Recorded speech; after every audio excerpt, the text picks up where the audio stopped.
The alien ship hovered silently above the Earth, cloaked in darkness.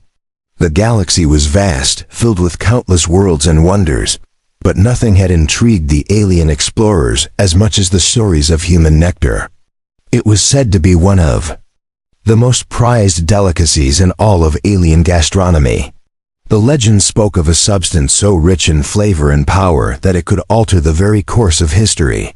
For centuries, humans had kept their secret well hidden, but now the aliens were determined to find it. The ship's captain, a tall silver-skinned being named Zorath, surveyed the Earth below. The blue planet seemed peaceful, its oceans glistening under the sun, and its landmass dotted with sprawling cities. But beneath that calm exterior, the nectar lay in wait. Zorath turned to his crew, his voice steady yet filled with anticipation. "This is it," he said. "Our mission is clear. We find the nectar and bring it back to the Galactic Council. There's no turning back now." The ship descended toward a small remote village on the outskirts of a vast forest. The air was thick with the scent of fresh earth and flowers. The village was quiet, the people unaware of the visitors from the stars. Zorath knew the stories only. A select few humans had access to the nectar, and they were known to guard it closely. But the aliens had done their research. They had learned that the nectar came from a rare flower that bloomed once every few years. Deep in the forests of Earth, the crew began to land, the ship's engines humming as the craft touched down on the grassy field. Zorath and his team disembarked, their feet sinking into the soft earth as they moved toward the village.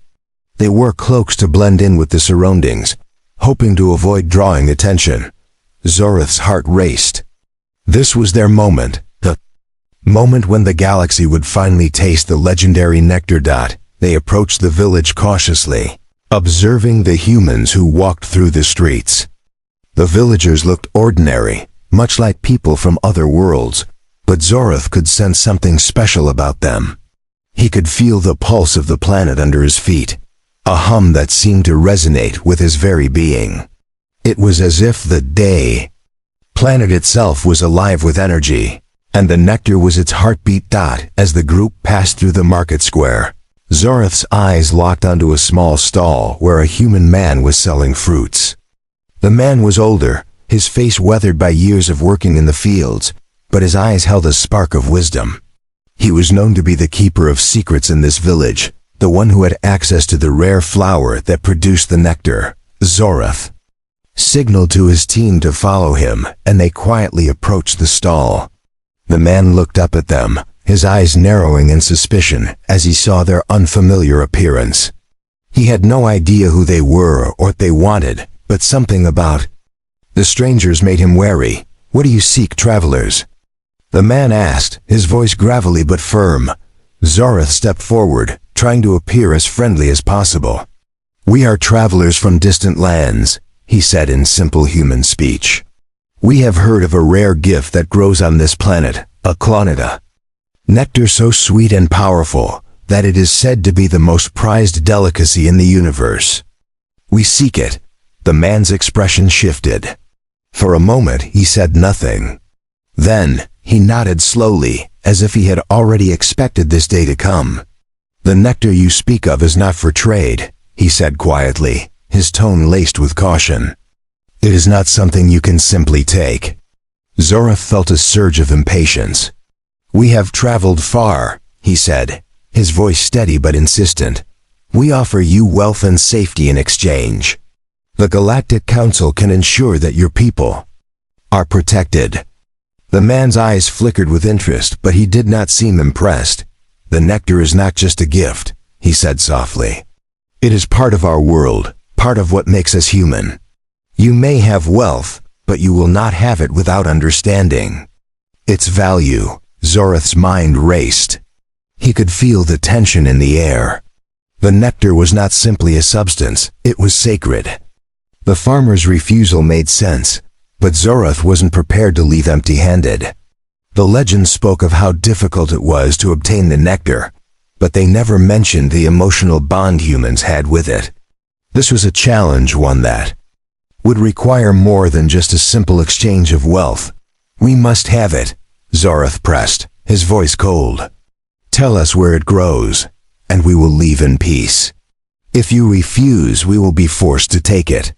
The man studied him for a long moment, as if weighing his options. Finally he spoke. The nectar grows deep in the forest. But beware, it is not something you can take easily.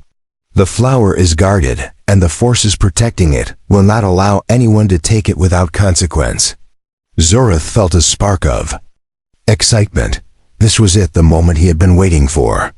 The nectar was within reach. But as the man's words sank in, he realized that getting to it would not be as simple as they had thought.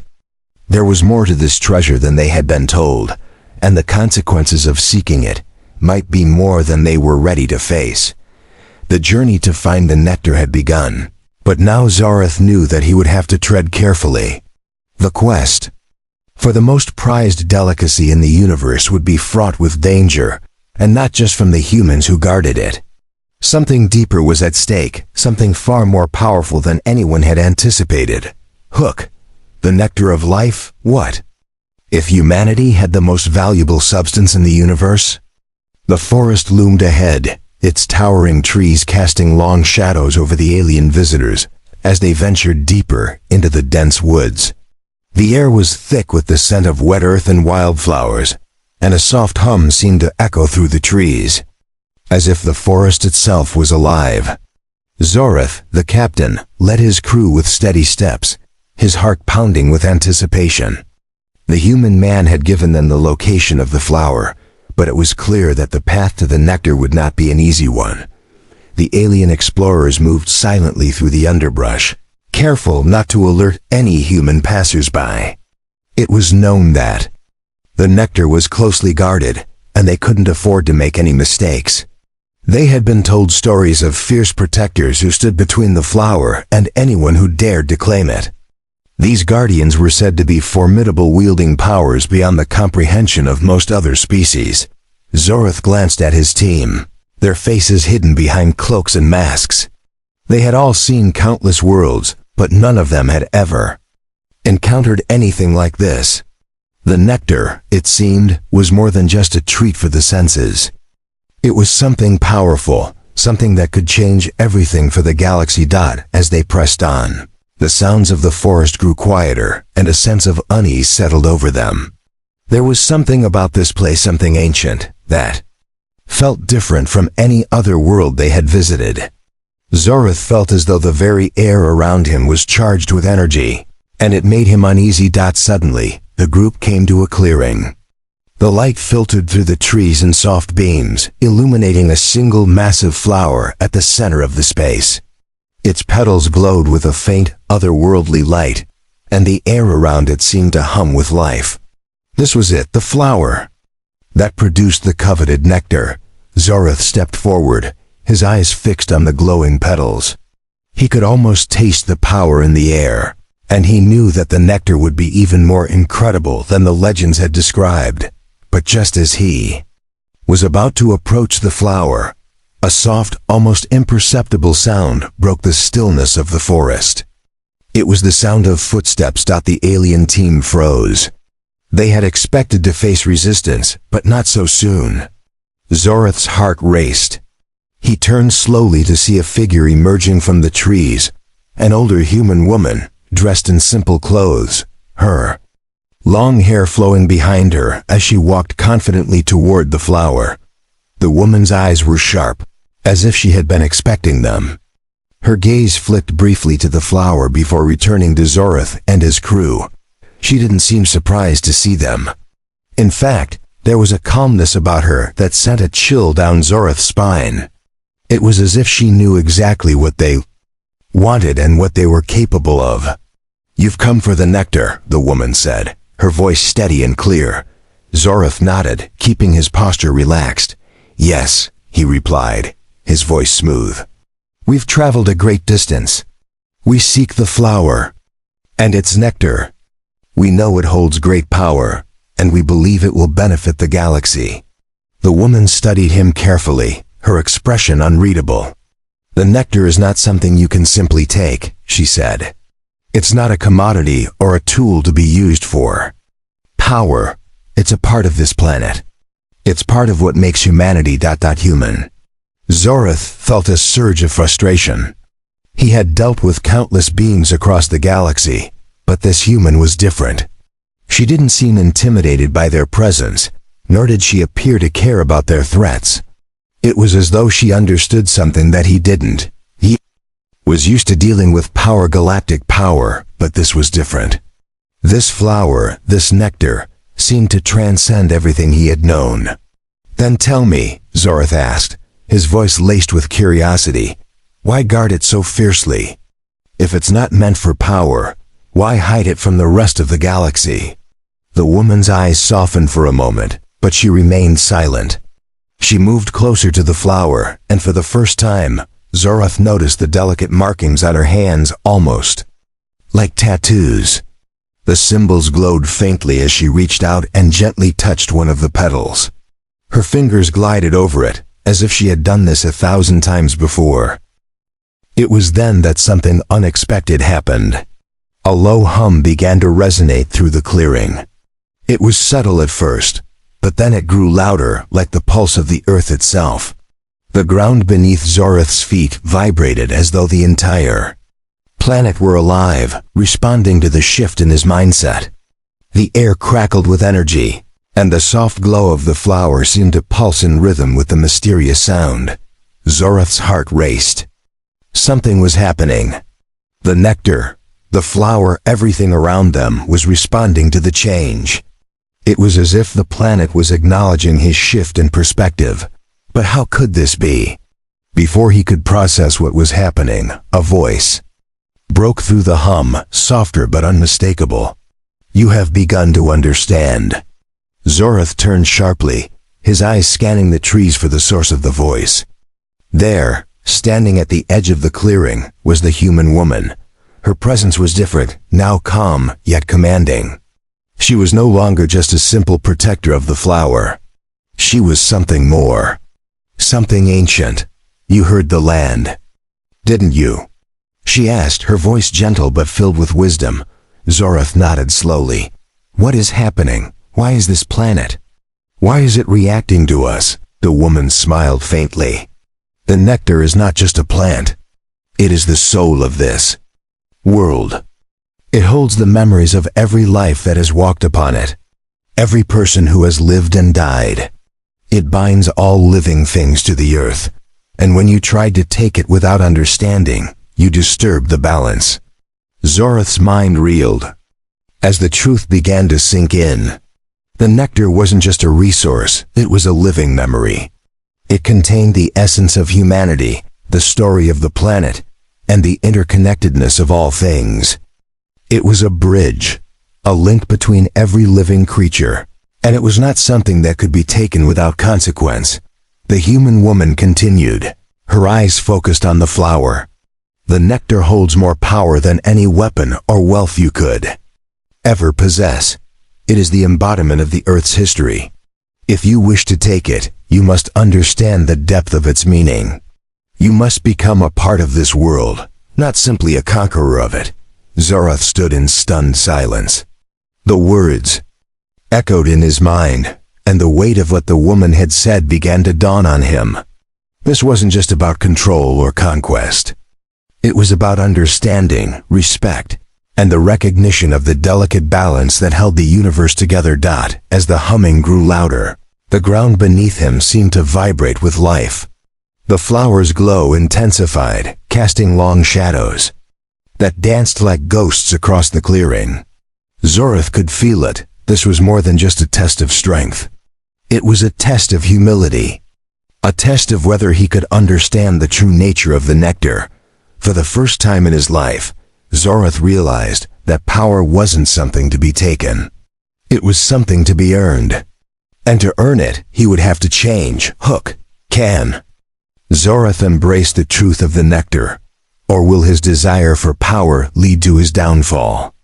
The hum of the earth's energy never stopped.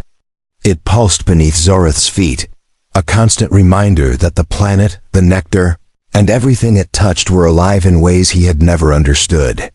But as the days passed, Zorath and his team grew restless. The Galactic Council had sent them on this mission with one goal in mind: return with the nectar. The galaxy was counting on it. And yet, as he stood in the ancient forest with the human woman's words echoing in his mind, he began to question whether the price of this discovery was too high. Zorath's crew was beginning to show signs of frustration.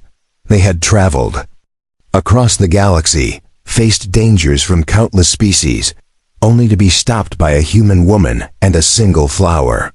They were trained to conquer, to control. This was not a situation they were prepared for. Vorn, the crew strategist, was growing impatient. "We've spent enough time here," Vorn said, his voice tight with frustration. "The nectar is ours for the taking. We've given these humans enough time to prove their point. The Galactic Council will not wait forever. We need to act."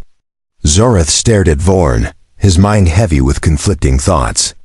His usual instincts told him to take the nectar, to complete the mission. But the other part of him, the part that had listened to the woman, that had felt the pulse of the earth itself, was telling him that there was something more at play. Here, something that could change everything. "Do you understand what you're asking?" Zorath's voice was low, a strange mix of calm and intensity. "This isn't about taking what we want. It's about understanding what this planet holds, what this nectar truly represents. If we take it by force, we risk everything. Not just our mission, but the entire balance of the galaxy." Vorn scoffed. "We're not here to play games with the planet. We're here to get what we need. If this planet has something powerful, it's ours to take. We've been patient." Zorath, too patient. Zorath's eyes narrowed. "This isn't just about power anymore, Vorn. It's about something much greater. The nectar connects everything, the life of this planet, the history of every human, every living being on this world. If we take it, we need to respect it, or else what?" Vorn interrupted, his voice rising with impatience. "We leave empty-handed? The Galactic Council doesn't care about your philosophy. They care about results." Silence fell over the group. The tension was palpable. The crew had followed Zorath this far, but now their loyalties were being tested. They didn't understand what he was trying to tell them. They didn't understand the significance of the nectar, or worse, they didn't care. All they wanted was to complete their mission and return home. Zorath turned away from his crew, his mind swirling with uncertainty. The woman had warned him that the nectar was not just for anyone to take, it was a part of the earth, a living, breathing entity. But his crew's growing discontent was a threat. If he couldn't find a way to convince them to change their course, their desire for power might destroy everything they had worked for. Meanwhile, the human woman, who had become a mysterious figure in Zorath's mind, had disappeared again into the forest. Zorath had seen her several times since their initial meeting, always watching from the shadows, always distant. But now, her absence felt different. There was something about her that seemed to draw the very forest around her, as if she were more than just a guardian of the nectar. Perhaps she was part of the land itself. That thought sent a chill through Zorath. Was she an agent of the planet, an ancient force that was testing him? Or was she simply a human caught up in something far beyond her control? He needed to find her. Without another word, Zorath stepped away from his crew and moved toward the edge of the forest. His mind was set.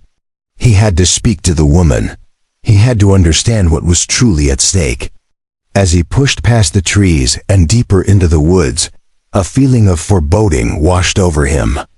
He couldn't help but feel that the choices he made now would determine the fate of more than just the mission. As he moved through the underbrush, the quiet of the forest became deafening.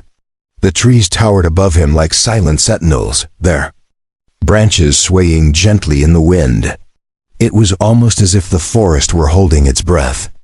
Every step he took seemed to echo through the emptiness, reminding him that he was no longer in control. The world around him had its own rhythm, its own purpose. And Zorath was an intruder. Finally, after what felt like hours, he found her. She was standing at the edge of a river, gazing out across the water. The sunlight reflected off the surface, casting a golden glow around her. It was as if she were connected to the very land she stood on. "You knew I would come," Zorath sighed, his voice barely above a whisper. The woman turned, her expression serene but unreadable. "I knew you would eventually understand. The nectar is not meant to be taken, Zorath. It is meant to be shared. But you must be willing to see beyond what you want. The earth will not let you take it without consequence. If you truly wish to gain its power, you must first give something in return." Zorath's chest tightened at her words. "What do you mean? What can we possibly give that would be enough?"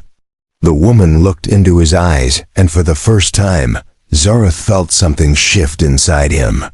A realization, deep and profound, swept over him. It wasn't just about power or resources. It was about balance. A balance that he and his people had never understood. "You must give more than you've taken," the woman said softly. "And in return, you will receive not just the nectar, but a gift greater than anything you've ever known." Hook. Will Zorath's desire for control lead to his redemption, or will he be lost forever in the conflict between power and understanding? The sky above Earth had darkened, as if the universe itself were watching in silent anticipation.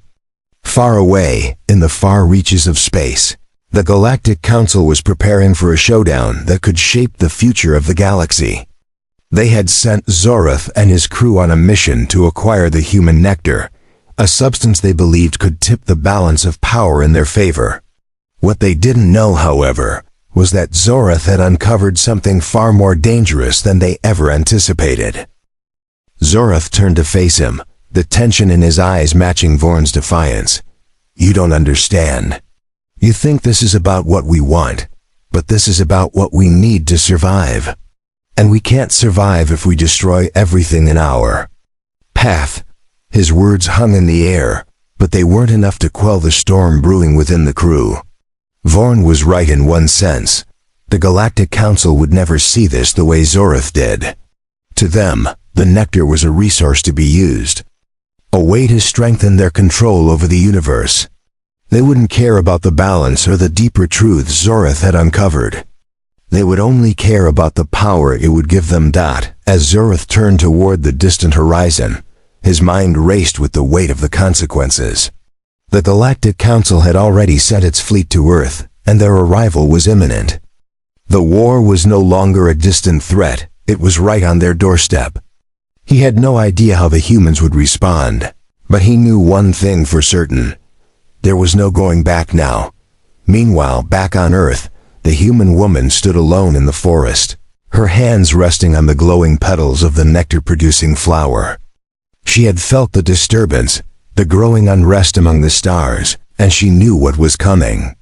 The Earth's energy had been disturbed by the presence of the aliens, and it was beginning to respond in ways she couldn't fully understand. Flower had once been a symbol of balance, a connection between all living things on the planet. But now it was a beacon that could either save or doom the galaxy. The choices that Zorath and his crew made would ripple through the universe, affecting everything: humans, aliens, and even the very fabric of reality itself. As the woman closed her eyes and reached out, she felt the presence of something ancient stirring within the earth. It was as if the planet itself were awakening, recognizing the threat that was coming. The balance was about to shift, and the consequences would be felt far beyond the reaches of this one world. She knew it was time to act. The humans, for all their simplicity, had a strength that no other species could understand.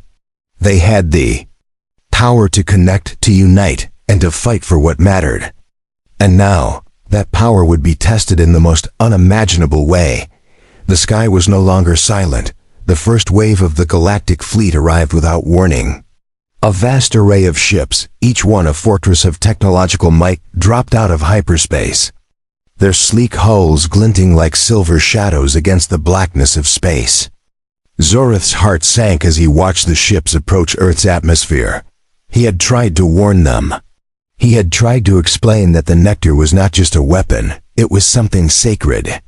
But now, as the fleet descended, he realized that this battle was no longer about understanding or philosophy, it was about survival. The Galactic Council had made its decision. The fleet was here to take the nectar, to conquer the planet, and to ensure that no other species would ever possess the same power. Zorath could feel the weight of the impending conflict pressing down on him. He had chosen a side, whether he liked it or not. The choices made here would determine the fate of not just Earth, but the galaxy. The crew was ready for war, but Zorath could see the uncertainty in their eyes. They knew what was at stake, but none of them fully understood the magnitude of what they were about to face. They had been soldiers, conquerors, but this was a different kind of fight. This wasn't a battle for territory. This was a fight for the soul of the galaxy. Back on Earth, the human woman's voice rang out across the planet like a call to arms. If you wish to take what does not belong to you, then you will face the consequences, she spoke, her words carrying across the lands. The Earth seemed to respond to her voice, the ground trembling beneath her feet as if the very planet was rallying to protect itself. Zorath felt it, too, the growing energy, the force building beneath him. The Earth was preparing to fight back. Battle for Earth had begun. The Galactic Fleet, a terrifying array of warships, hung above the planet like a storm cloud, ready to unleash destruction at a moment's notice. Zorath stood at the helm of his ship, watching the distant planet below, a strange sense of finality settling over him. He had led his crew here, believing that the nectar was the key to the galaxy's future. But now, standing on the precipice of war, he realized how wrong he had been. Earth was not just another world to conquer, and the nectar was not a resource to be harvested. It was a life force, a living, breathing connection between the planet and every being that walked upon it. The choice to take it had been a mistake, one that would haunt him for the rest of his life. Behind him, the crew prepared for battle, their faces cold and determined. They had their orders from the Galactic Council: secure the nectar, do whatever it took. But Zorath could see the uncertainty in their eyes. They had followed him through thick and thin, but now they were beginning to question the path he had chosen. And Zorath could feel the shift in the air, the tension building like the calm before a storm. He turned toward the viewscreen, watching as Earth's atmosphere grew ever closer, knowing that the woman, the human guardian of the nectar, was out there, somewhere in the forest. She had warned him, spoken of balance, of the consequences that would come if they took the nectar without understanding its true purpose. He couldn't shake the memory of her eyes, the calm, unwavering certainty in her gaze. She had spoken of a choice that was coming whether they were ready for it or not. But what choice remained now? The Galactic Fleet was already here, and the Council would not allow failure. Zorath had been chosen for this mission, and failure meant more than just a personal disgrace. It meant the collapse of everything he had ever known. As the ship drew closer to Earth, the woman's voice echoed in his mind. If you wish to take what does not belong to you, then you will face the consequences. He had not understood her words at first, but now, with the weight of the galaxy pressing on him, he began to grasp their true meaning. Zorath turned to his crew, his voice steady but filled with an unexpected resolve. We can still stop this. We don't have to fight. We can leave. We can protect the nectar and the humans. It's not too late. Vorn's face twisted with disbelief. Are you insane, Zorath? We've come too far. The Council won't forgive failure. If you abandon this mission, I don't care what the Council will do. Zorath interrupted, his voice growing louder. We've been given a choice, and we can make it. We can stand with this planet. We can protect the nectar. We can protect the life that flows from it. It's not about what we gain, but about what we leave behind. Vorn's eyes narrowed, but Zorith could see the hesitation in his expression. The battle for control was no longer just a fight against the Galactic Council. It was a fight for their souls, his crews, and the future of the galaxy. Meanwhile, the human woman appeared on the screen. She was standing at the edge of the forest, her arms stretched out toward the sky. The land around her seemed to shimmer, as if responding to her command. Zorith could see the energy gathering around her, the force of the earth itself rising to meet the threat. You have made your choice, Zorith. The woman's voice came through the cum system, clear and powerful. Now feel the consequences. A surge of energy rippled through the atmosphere, and Zorith's ship shuddered. He gripped the control panel tightly as the sky above darkened further, a massive storm forming out of nowhere. Lightning cracked across the heavens, and the wind howled through the ship's hull. The earth was fighting back, and it was not holding back. Zorith's mind raced. The ship began to lose control, the engines sputtering as the energy from the planet overwhelmed their systems. It was as if the earth itself was rejecting their presence, rejecting their claim to the nectar. The crew scrambled to regain control, but nothing seemed to work. The power of the planet was too strong, too pure. The human woman's image appeared again, her eyes glowing with an inner light. You cannot take what does not belong to you, Zorith. You have awakened forces that cannot be controlled. The balance is broken, and now you must decide. Will you destroy everything for your greed, or will you embrace what you have learned? Zorith's heart raced as the reality of the situation set in. The battle for the nectar had become something much bigger than he had ever anticipated. It wasn't just about power or conquest anymore, it was about survival, about understanding the true nature of life, balance, and respect. The choice was no longer about whether he could conquer Earth, but whether he could save it, or if he would be the one to destroy it. Zorith made his decision. He turned to his crew, his voice full of conviction. We're leaving. We can't take the nectar. It's not ours to claim. But we can protect it. We can help Earth. The crew stared at him, the weight of his words sinking in. They had come for conquest, but now, with the storm raging around them, they realized they had come to a crossroads. Some looked uncertain, others confused, but slowly they began to understand. This mission had never been about taking. It had always been about understanding. And perhaps, for the first time, they were ready to learn. Zorith turned back to the view screen. The woman stood there, her expression softened but resolute. She didn't speak, but her eyes said everything. She had known this would happen. The ship turned away from Earth, the storm still raging in the distance. The galaxy would have to wait.